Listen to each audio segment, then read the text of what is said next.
By the end of this video, you're going to understand what propaganda is, 5 ways it's been used against you to shape your perspective, and you'll know whether or not it's possible to be immune to it. 5 examples I can almost guarantee have affected your life in ways you may not realize. The last 2 are by far the most important, so make sure that you do not miss them. So first you have to understand both the definition and the etymology. And the reason why is definitions are good to know when you're discussing the same subject matter, but the problem with definitions are that they change over time. Etymology does not. Etymology is the root of a word. You gotta get down to the roots, people. So what's the definition? The definition for propaganda is information especially biased or misleading used to promote or publicize a particular political cause or point of view. It's a form of communication aimed at influencing the attitude of a community towards some cause or position. Now the etymology gets a lot more interesting. The etymology of the word propaganda is a Portuguese word, I believe, might be a Spanish word, called propagare, meaning to propagate. It was first used in 1622 by the Catholic Church, nonetheless. Get this, it was created in the establishment of the Congregation for the Propagation of the Faith to spread the church's doctrine worldwide. Now, if you've seen my videos on how Rome rebranded itself as the Catholic Church over many centuries and years, but they're really kind of the same thing, then you understand that that's pretty interesting. See, propaganda isn't always coming from like a government body that's separate from religion. I mean, for Christ's sake, it originally was used as a term for the church's doctrine. So when we talk about it, let's call it something cool, like, all right, we'll call it a way to trick the masses into following or believing in an idea that assists political, financial, religious, or elitist goals. No, something better. Oh, information that creates sheeple. Now, I know some of you think, well, propaganda, it doesn't have an effect on me, right? Maybe you think you're too woke to get duped by the Matrix, or maybe you're too religious, too far left, or too far right. Here are 5 examples I can almost guarantee have affected your life in ways you may not realize. The last 2 are by far the most important, so make sure that you do not miss them. Daddy, what's the Matrix? Benty, I'm working. We discussed this. You have to do your math, remember? But I need to know. A matrix in math, Benty, is a way to arrange numbers into rows and columns. Think of it like organizing your toys into neat lines. Like, so you got 1, 3, 5, 8. Look, here's one way to arrange them, okay? This is like a train of numbers, all in one row. Okay. My bad, y'all. That's my daughter. Back to it. Okay, what were we talking about? Oh yeah, example 1, diamonds. Okay, diamonds are a beautiful stone. But the thing is, there's a lot of them that are like that. But in our culture, they have been elevated to a higher stance than all the other beautiful rocks on the planet. Why? How? Well, in the late 1800s, De Beers discovered large diamond reserves in South Africa. And they quickly took over the entire thing. Right? Their monopoly allowed them to influence the diamond market and set the stage for diamonds to become culturally significant in a way they never were before. So they created an advertising campaigns. Now you gotta understand that advertising campaigns are really like brainwashing campaigns, and I'm not saying they're all bad. I mean, I do marketing myself, obviously, but they can be bad. It can cause terrible things within our society. And one of those things is how this campaign was able to take the concept of love and diamonds and make it seem as if you don't buy somebody diamonds, you don't love them. If you don't put a diamond ring on it, then you don't love her. They had this campaign that was called A Diamond Is Forever. Okay, and it also embedded the notion that you need to spend 2 months' salary on a diamond or he didn't love you. So even though they got a bunch of pushback, they spread across the entire United States and eventually to other countries like Japan. So this kind of shows you and highlights how powerful propaganda can be in shaping and sustaining cultural norms over time. I mean, think about it.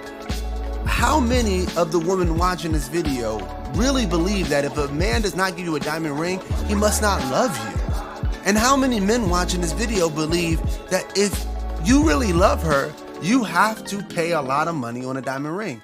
It's made up, but it's embedded in the culture. That's how good the propaganda is. But I know a lot of you still don't believe me. This next one is gonna blow your mind. What if you stack them instead? You know I'm working, right? Okay, let me write it down. Yeah, this is another way. You stack one on top of the other. But I'm super busy, okay? Apologies, y'all, for the interruption. Okay, example 2. Do y'all remember the food pyramid?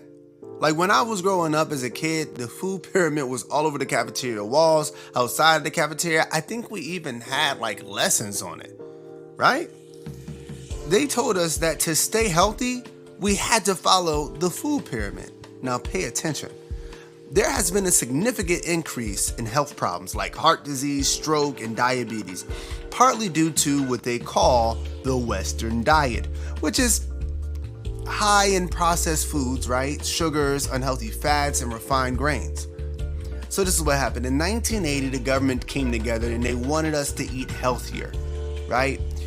But this whole program, let's call it that, was hijacked, ransacked, and manipulated by the grain industry, leading to weird recommendations for high grain, low fat diets that experts say definitely contributed, or most probably contributed, to the obesity epidemic that we are still in the midst of. The food industry has played a major role in shaping dietary guidelines. They would often promote processed foods that are less healthy, prioritizing profit over public health. And your government allowed it. Speaking of unhealthy foods and food propaganda in whole, let's talk about milk. Government cheese. You remember that? In the 1980s, the U.S. government's decision to distribute surplus processed cheese to low-income families turned government cheese into a symbol of welfare for America.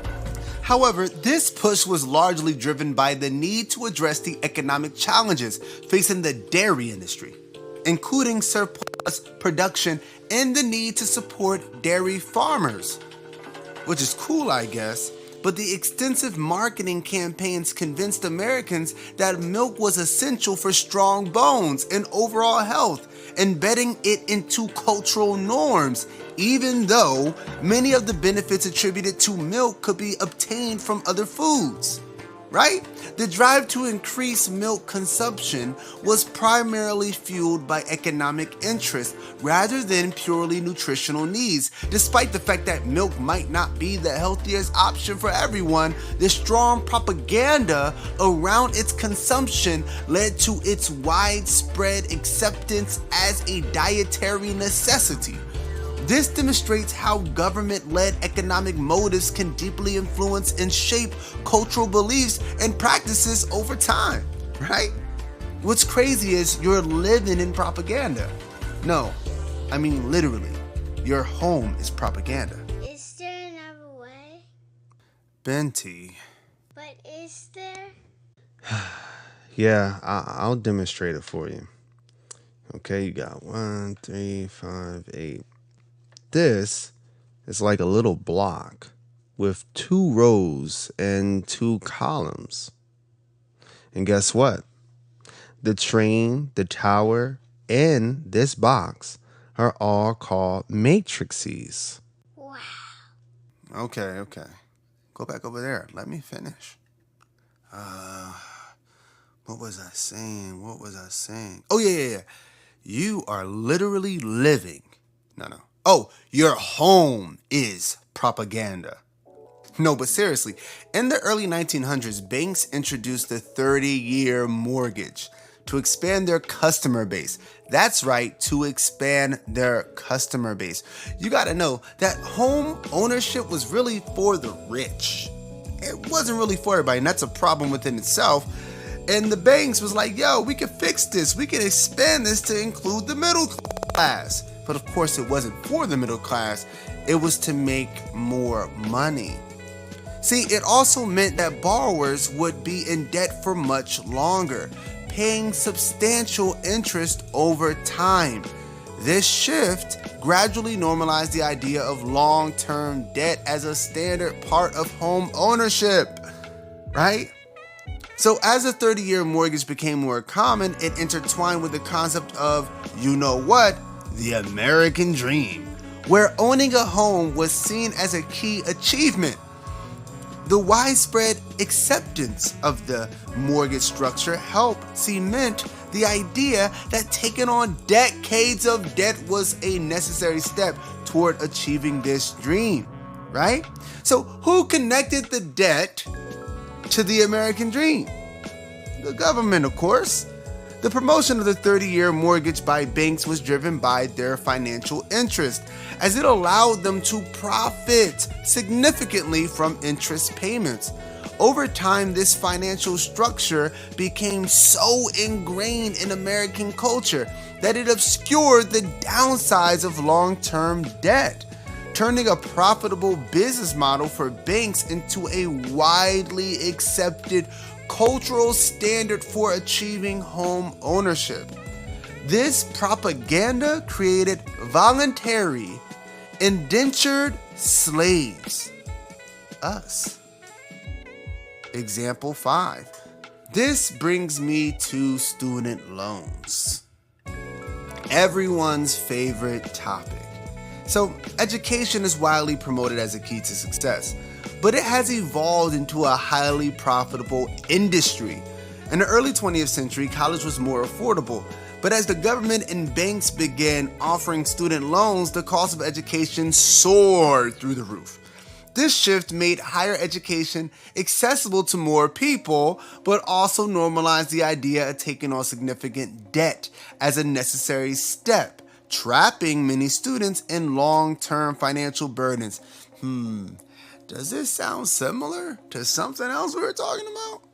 The student loan system expanded from government programs like the National Defense Education Act, originally aimed at increasing college graduates during the Cold War. As banks and financial institutions like Dear Sallie Mae entered the picture, they pushed high-interest loans through the roof yet again, and universities took advantage by continuously raising tuition. These institutions, along with policymakers, spread the message that student loans were normal and essential, embedding the idea that higher education at any cost was necessary for success, no matter the price. Today, the student loan industry is worth over $1.6 trillion. That is insane. This system, dubbed the education industrial complex, benefits universities, banks, and your politicians, of course. You gotta know this, right? Once they embed this and wrap this in the American dream, it's game over. And they keep pushing it through advertising, financial aid offices, and cultural messaging that student loans at any price are a standard and necessary for achieving the American dream. So this is deep into our culture today. And if you question it, people will think that you're somehow questioning education and intelligence. Now, we need to answer the question that everyone is living to have the answer to. Is there a way to actually be immune to propaganda? Dad, I have another question. Benty. Why does it have to be in rows and columns?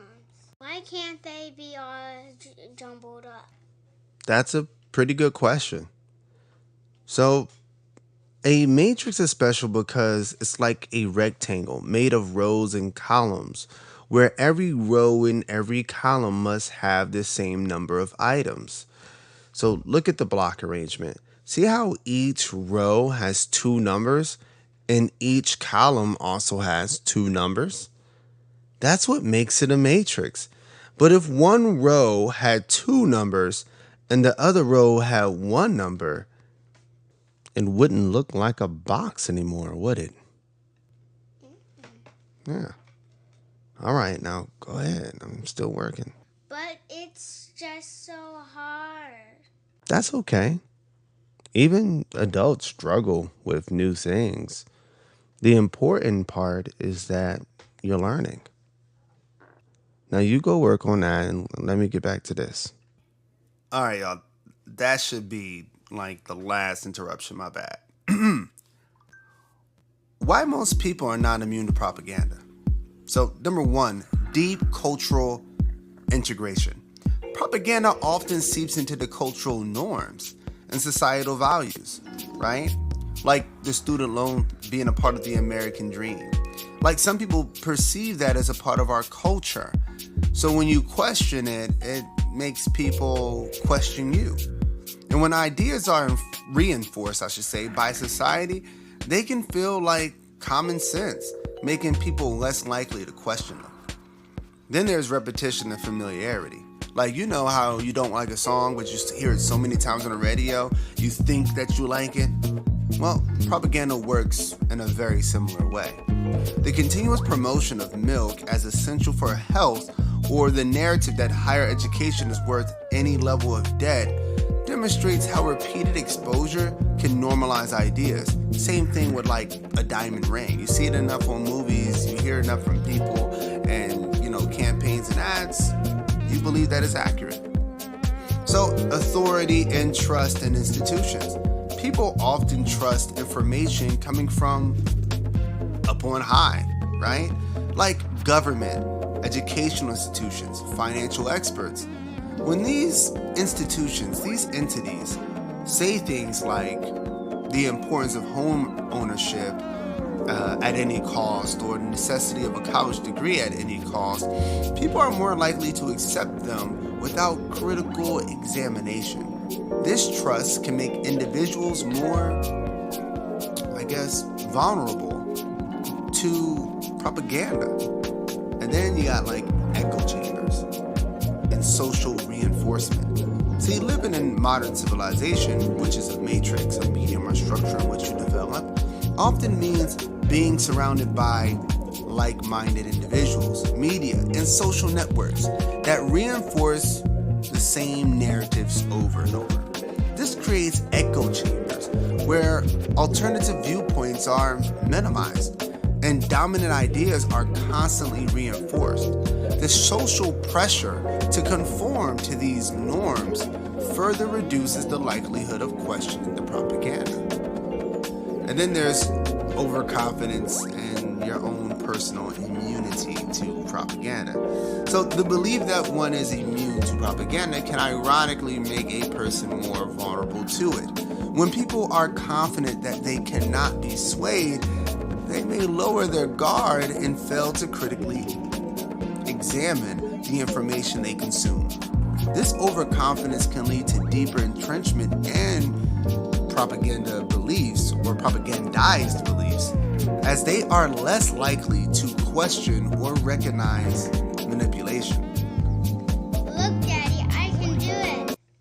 Each row and each column have two numbers, just like you said. It's a matrix. Oh, wow. That's amazing. You did it. I love you, Daddy. Aw, Nakupinapia. All right, I'll see you later, okay? Good job. Living in civilization and propaganda. Let's get back to it. We're going to wrap this thing up in a really nice bow.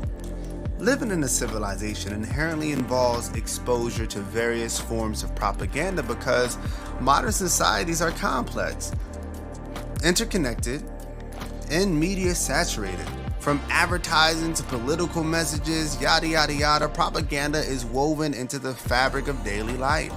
The very structure of civilization, where information is disseminated through mass media, educational systems, and social institutions, makes it challenging to completely escape propaganda. The constant bombardment of messages from various sources make it difficult for individuals to remain entirely objective or unaffected. Here are some steps for you to mitigate the influence of propaganda. So number one, critical thinking. Develop the habit of questioning information, regardless of the source. You gotta ask who benefits from a particular narrative, right? And is the narrative supported by evidence? Diversify information sources. So like when I'm listening to news, I'm listening to left-leaning, right-leaning, and centered independent news. Educate yourself on media literacy. Learn how to analyze and evaluate media critically. Like, you got to understand the techniques used in advertising, news, and political campaigns so that you're not easily manipulated by them. Stay informed by cognitive biases. So be aware of the fact that you have cognitive biases that make you think a certain way, that people manipulate so that you can think a certain way. Just understand that you have those so that you can easily shift past the manipulation. Engage in open discussion. So talk to people who don't have the same belief system as you. Don't debate them. Talk to them. Listen to them. Hear them out. This will make sure that you are understanding what you believe and what others believe. While it's nearly impossible to be completely immune to propaganda, taking these steps can help you become more aware of its influence and reduce its impacts on your beliefs.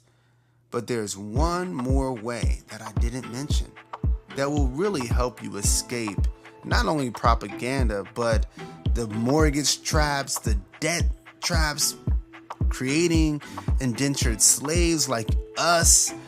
We can escape that. We don't have to live the life of living 9 to 5s, paying mortgage, rent, and bills all the time. The fact that we even believe that that's the way humans are supposed to be is kind of propaganda in itself. But there's a way out of that. There's a book that breaks down every single way you can escape this matrix, medium, or structure in which you're developing, which really comes from the word, or the root comes from the word womb. Civilization is the matrix we live in, is what I'm trying to say. And you can escape this while still having technology that's good for you and the earth. There's a book that literally breaks all this down for you. It's called FAMS, Food, Forest, Foraging, Hunting, Anti-Fragile Modern Society. There is a link for the book in the comment section and in the description. And it will take you to the free audiobook, but you can pay for the paperback and the hardcover as well. All right, well, that's all I got. I love you all. Peace. Come in. I knew it was you. Let's go. It's in the oven, but don't tell the oven